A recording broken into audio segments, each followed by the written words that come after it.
പറയുന്ന അജ്വയുടെ ഹദീസ് അഥവാ 7 അജ്വ കഴിക്കണമെന്ന് പറയുന്ന ഹദീസ് ഇമാം ബുഖാരി 5779 ഹദീസായി ഉദ്ധരിച്ചിട്ടുള്ള ഹദീസാണ്. ആ ഹദീസിനെ കുറിച്ച് ഇബ്നു ഹജറുൽ അസ്ഖലാനി രേഖപ്പെടുത്തിയിട്ടുണ്ട്. ഇബ്നു ഹജറുൽ അസ്ഖലാനി എന്താ രേഖപ്പെടുത്തിയത്? ഇബ്നു ഹജറുൽ അസ്ഖലാനി അതിൻ്റെ പരമ്പരയിൽ വിശ്വാസയോഗ്യമല്ലാത്ത ഒരാളുണ്ട് എന്ന് എഴുതിയിട്ടുണ്ടോ ഇല്ലേ? നിങ്ങളൊന്ന് പറഞ്ഞാൽ മതി. പറഞ്ഞുതരാം.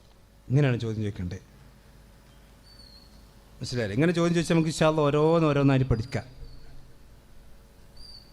ബഹുമാനപ്പെട്ട ജാബിർ മണി ശരിക്കും ശ്രദ്ധിച്ചോളി. ഇത് നിങ്ങൾ പറഞ്ഞ ഫത്തുൽ ബാരി, നിങ്ങൾ പറഞ്ഞ പേജ് നമ്പറും ബാബു നമ്പർ തെറ്റിയിട്ടില്ല, അൽഹംദുലില്ലാഹ്. അത് വളരെ ക്ലിയറാണ്. പക്ഷെ ബാക്കിയൊക്കെ തെറ്റാണ്. നിങ്ങൾ പറഞ്ഞ ഫത്തുൽ ബാരിയിൽ എന്താ ഉള്ളത്? ഇബ്നു ഹജർ അസ്ഖലാനി ഈ അജ്വ കാരക്കയുടെ ഹദീസിൻ്റെ റിപ്പോർട്ടർ വഈഫാണെന്ന് പറഞ്ഞു എന്നല്ലേ? അള്ളാൻ്റെ ഭൂമിക്ക് മുകളിലുള്ള ഒരു ഫത്തുൽ ബാരിയിലും അങ്ങനെയില്ല. നിങ്ങൾ തെളിച്ചോളി. ഇബ്നു ഹജർ അസ്ഖലാനി, ഒന്നുകൂടി ഞാൻ പറയാം, ഇബ്നു ഹജർ അസ്ഖലാനി റഹ്മത്തുള്ളാഹി അലൈഹി അജ്വ കാരക്കയുടെ ഹദീസിൻ്റെ റാവിമാരിൽപ്പെട്ട ഒരു റാവി വഈഫാണ്, ദുർബലമാണ് എന്ന് ഫത്തുൽ ബാരിയിൽ പറഞ്ഞിരിക്കുന്നു. ഞാൻ പറയുന്നു, അള്ളാഹുവിൻ്റെ ഭൂമിക്ക് മുകളിലുള്ള ഒരു ഫത്തുൽ ബാരിയിലും നിങ്ങൾക്കത് കാണിക്കാൻ സാധ്യമല്ല. പിന്നെന്താ ഉള്ളത് അറിയും?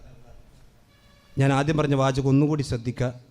മർക്കസ് ദേവ വിഭാഗത്തിൽപ്പെട്ട സഹോദരന്മാർ ശ്രദ്ധിക്കുക. നിങ്ങളുടെ നേതാക്കന്മാർ നിങ്ങളെ ശരിക്കും അപകടത്തിൽപ്പെടുത്തും. ഇത് അജ്വ കാരക്കയുമായി ബന്ധപ്പെട്ട് ഞാൻ മനസ്സിലാക്കുന്നു. ഈ അതായത് ജാബിർ റഹ്മാനിയ ചോദ്യം ചോദിക്കുമ്പോൾ മൊബൈൽ നോക്കിയിട്ടാണ് ചോദിക്കണേ. ഒരു പക്ഷേ മൊയ്തീ സുല്ലിമയുടെ ലേഖനമായിരിക്കാം അദ്ദേഹത്തിൻ്റെ ഈ കണ്ടെത്തലിന് നിദാനം. ഇത് പുതിയ ശബാബാണ്, ഒക്ടോബർ 25 ഇറങ്ങിയ ശബാബ്. അജ്വ കാരക്കയും വിഷബാധയും ഈ ജാബിർ റഹ്മാനി പറഞ്ഞ അതേ കളവ് ഇതിലുണ്ട്. ജാബിർ റഹ്മാനി പറഞ്ഞ അതേ കളവ് ഇത് നമ്മുടെ മൊയ്തീ സുല്ലമി എഴുതിയതാണ്. ഈ ഹദീസിനെ ഇബ്നു ഹജർ വ്യാഖ്യാനിക്കുന്നു. ഈ ഹദീസിൻ്റെ പരമ്പരയിൽ വിശ്വാസയോഗ്യനില്ലാത്ത അഹമ്മദ് ബിൻ ബഷീർ അബൂബക്കർ എന്ന വ്യക്തിയുണ്ട്. ഉസ്മാൻ ദാരിമി ഇബ്നു മുഅയിൽ നിന്ന് ഇപ്രകാരം ഉദ്ധരിക്കുന്ന ഈ ഹദീസ് ഒഴിവാക്കേണ്ടതാണ്.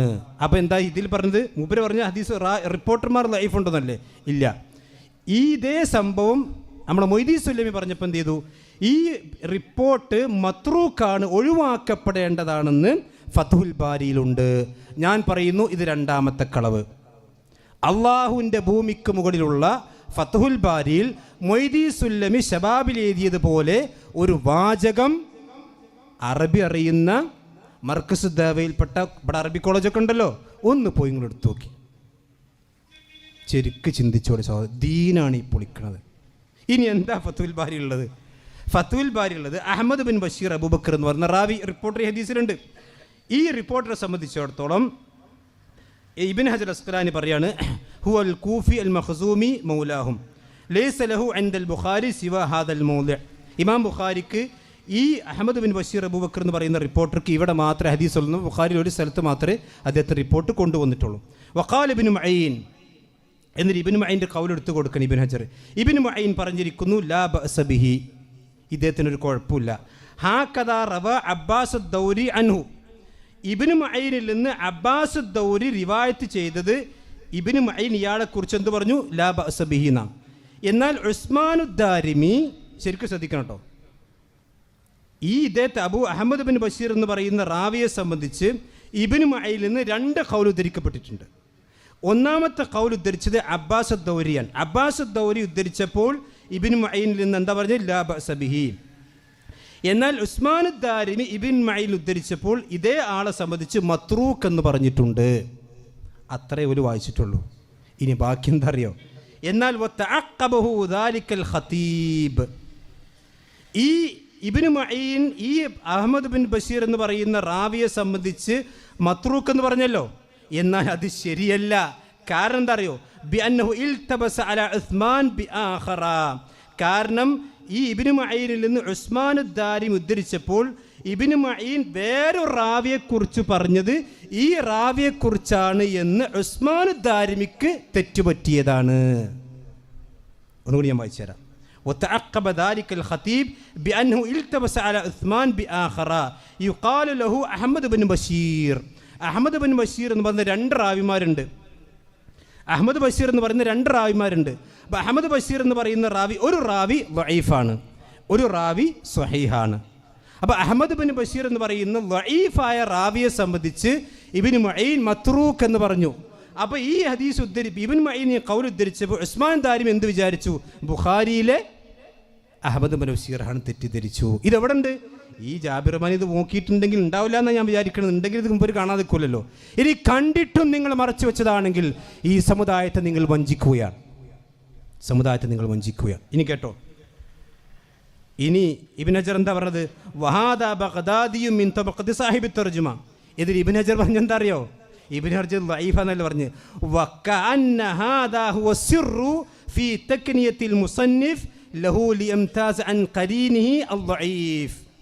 ഇവിടെ ഇമാം ബുഖാരിയുടെ ഫഖാത്തും ഇമാം ബുഖാരിയുടെ ബുദ്ധിയും ഇമാം ബുഖാരിയുടെ ഇൽമും നിങ്ങൾ ശരിക്കും ശ്രദ്ധിക്കണം. അഹമ്മദ് ബിൻ ബഷീർ എന്ന് പറഞ്ഞ 2 റാവിമാരുണ്ട് ദഈഫ്, 2 റാവിമാരുണ്ട്. ഒരാൾ ദഈഫാണ്, ഒരാൾ അഹമ്മദ് ബിൻ ബഷീർ മാത്രം പറഞ്ഞു. പക്ഷേ ആ അഹമ്മദ് ബിൻ ബഷീർ എന്ന് ഈ അജ്വക്കാരിക്കയുടെ ഹദീസ് ഉദ്ധരിച്ചപ്പോൾ ഇമാം ബുഖാരി അബൂബക്കർ എന്ന് പറയുന്ന അദ്ദേഹത്തിൻ്റെ കുഞ്ഞത്ത് കൂടി കൂട്ടി പറഞ്ഞു. അഹമ്മദ് ബിൻ ബഷീർ അബൂബക്കർ എന്ന് പറഞ്ഞു. അതെന്തിനാണെന്നറിയോ? അത് ഈ ദഈഫായ അഹമ്മദ് ബിൻ ബഷീർ അല്ല, ഇത് സ്വഹീഹായ അഹമ്മദ് ബിൻ ബഷീറാണ് എന്ന് വിവരമുള്ളവർക്ക് മനസ്സിലാക്കാൻ വേണ്ടിയാണ് ഇമാം ബുഖാരി റഹ്മത്തുള്ളാഹി അലൈഹി അബൂബക്കർ എന്ന് പറയുന്ന കുഞ്ഞത്ത് കൂടി പറഞ്ഞിട്ടുള്ളത്. ഇതിലൂടെ ദഈഫുള്ളത്. അപ്പോൾ സഹോദരന്മാരെ, ജാബിർ റഹ്മാനി ഒരു പക്ഷേ വായിക്കാതെ പറഞ്ഞതാണെങ്കിൽ ഇതെനിക്ക് തെറ്റുപറ്റിയതാണെന്ന് പറഞ്ഞാൽ മതി. ഇനി തെറ്റുപറ്റിയെന്ന് പറഞ്ഞാൽ പോരാ, ഈ ലേഖനം പിൻവലിക്കണം. ഇനിയോ ഈ ലേഖനത്തിൽ തട്ടിപ്പെന്താ അറിയോ? ഇവിടെ ഈ റാവിയെ സംബന്ധിച്ചാണ് ഇബ്നു മുഈൻ തെറ്റിപ്പറഞ്ഞത്. ഇബ്നു മുഈനെ തെറ്റിയതല്ല, ഇബ്നു മുഈൻ ആൾ ഉദ്ധരിച്ചപ്പോൾ തെറ്റിപ്പോയതാണ്. റാവിയെ സംബന്ധിച്ച് മത്രൂക്ക് എന്ന് പറഞ്ഞ്. പക്ഷേ അതിന് നമ്മൾ മൊയ്തീസുല്യം എന്താക്കിയെന്നറിയോ? ഈ ഹദീസ് തന്നെ ഒഴിവാക്കേണ്ടതാണ് എന്നതാക്കി. നിങ്ങൾ ആലോചിച്ച് എന്തൊരു ദീനിനോട് നസീഹത്തുണ്ട് സഹോദരന്മാരത്. നിങ്ങൾക്കൊരു ഹദീസ് സ്വീകരിക്കാൻ കഴിയില്ലെങ്കിൽ ഞങ്ങൾക്കത് സ്വീകാര്യമില്ല എന്ന് പറഞ്ഞാൽ മതി. ഞങ്ങളുടെ ഇമാമിങ്ങളുടെ ഗ്രന്ഥങ്ങളിൽ നിങ്ങൾ കളവ് പറയാൻ പാടില്ല. ഞങ്ങളുടെ ഇമാമിങ്ങളുടെ ഗ്രന്ഥങ്ങളെ സംബന്ധിച്ച് നിങ്ങൾ കളവ് പറയരുത്. ഇമാം ബുഖാരിയുടെ ഹദീസ് വിശദീകരിച്ചപ്പോൾ ഇബ്നു ഹജർ അസ്ഖലാനി ആ ഹദീസ് ഒരിക്കലും കള്ള ഹദീസാന്ന് പറഞ്ഞിട്ടില്ലെന്ന് മാത്രമല്ല, ആ ഹദീസിൽ ഇമാം ബുഖാരിയുടെ ഇമാം ബുഖാരി കൊടുത്ത അദ്ദേഹത്തിൻ്റെ വ്യാഖ്യാനം വളരെ വ്യക്തമായി വിശദീകരിക്കുകയാണ് ചെയ്തിട്ടുള്ളത്. അതുകൊണ്ട് തന്നെ ഈ ഹദീസിനെ സംബന്ധിച്ചിടത്തോളം നിങ്ങൾ പറഞ്ഞ കളവ് ശബാബിൽ തിരുത്തു കൊടുക്കണം. അല്ലെങ്കിൽ ഇബ്നു ഹജർ അസ്ഖലാനി നിങ്ങൾ പറഞ്ഞതായിക്കൊണ്ട് നിങ്ങൾ മനസ്സിലാക്കണം. ഇത് സഹോദരന്മാരെ എത്ര ഗുരുതരമായ ആരോപണമാണ്. ഇനിയോ